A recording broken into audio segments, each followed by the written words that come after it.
Welcome back. Last week, President Obama ordered an official investigation to discover whether or not Russia played a role in Donald Trump's victory on November 8th. Colin, are you surprised by their findings? Well, I think that's the question may or may not be well nuanced, actually. So, first of all, are we surprised that there is Russian activity, cyber activity against our government, against various organizations here? No, because it's happening every day. Right.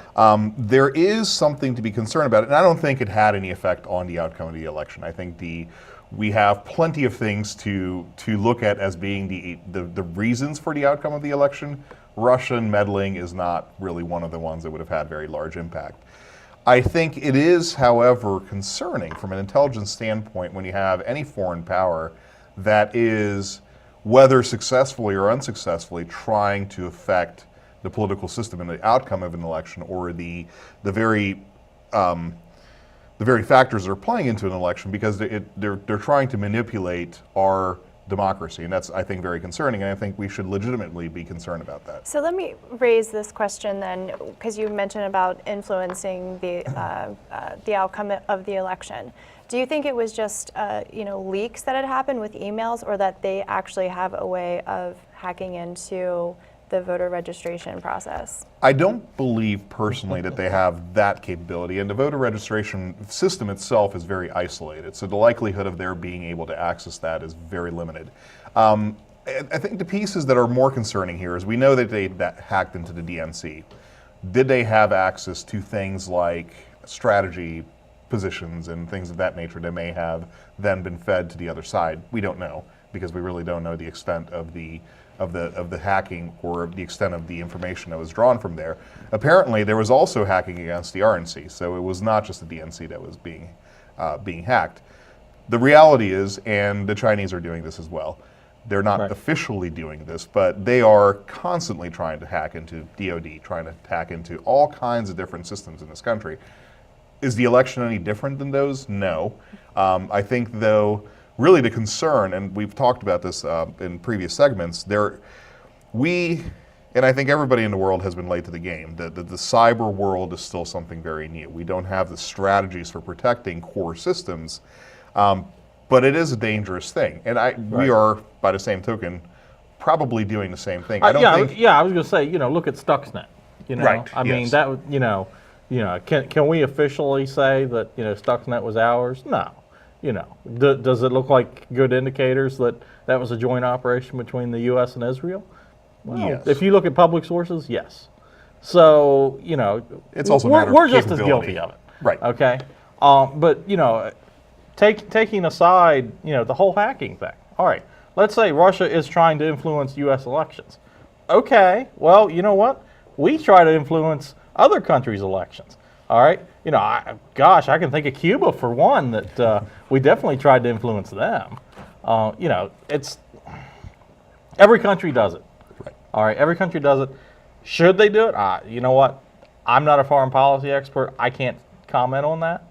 But at the end of the day, did the hack actually influence the election? I don't know.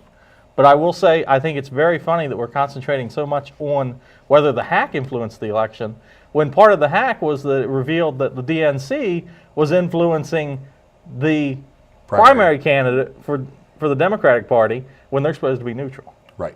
Well, and I think that's a good point. And ultimately, honestly, and I'm sorry, I didn't mean to step on your toes, That's Ron. okay. You can have it. You've got it. I think that you're right. We are. This is becoming a red herring. We're way too obsessed about this. It happens all the time. Now, from an intelligence and security standpoint, we should constantly be fighting this battle. Yes, and that was my only point. Yeah. If they hacked, they did a poor job of really doing it, because Hillary Clinton won by 2.5 million votes. We tend to forget that. Okay, we tend to forget who got the most votes. And I think what really concerns me is the comments that President-elect Trump said during the campaign, that he hoped that they would hack into her emails to find out what was going on. That was said way back in the campaign. Yeah. So I think this is a little far more serious. Did it affect the election? I doubt it. because she still won. She Right. just didn't win the electoral votes. But as a foreign country doing what our adversary, which is Russia, which has done what they've done in the Ukraine and other places over there, we need to take this a little bit more serious than blasting our own CIA for what their opinions are. Well, and this I is a think- very serious issue. And had he actually gone to his intelligence briefs, that he might have taken it a little more seriously. Well, he's going to 3 a week now. Oh, He's- okay. Yeah, he's All going right. up I to think 3 it's a up That's to, good. I think it's up to 4 now. Oh, actually. up to 4? Well, and I think, Ron, that's a great point, and I think Yeah. we cannot play politics with intelligence, right? So whether it's damaging or not damaging, as a president-elect, I think this has to be taken seriously. And he can't disagree with almost every intelligence agency that says, yes, they're doing it, and say, I don't think they're doing it. I would say what he said Yeah. about the intelligence agencies almost what he said about the generals. Okay, Well, how Ron- terrible Ron, they were, and now I- look where they are. They're all running everything. I love where you're coming from on that, but unfortunately we're out of time. But next up on the flip side, our panel gives us the facts on fake news. Stay tuned.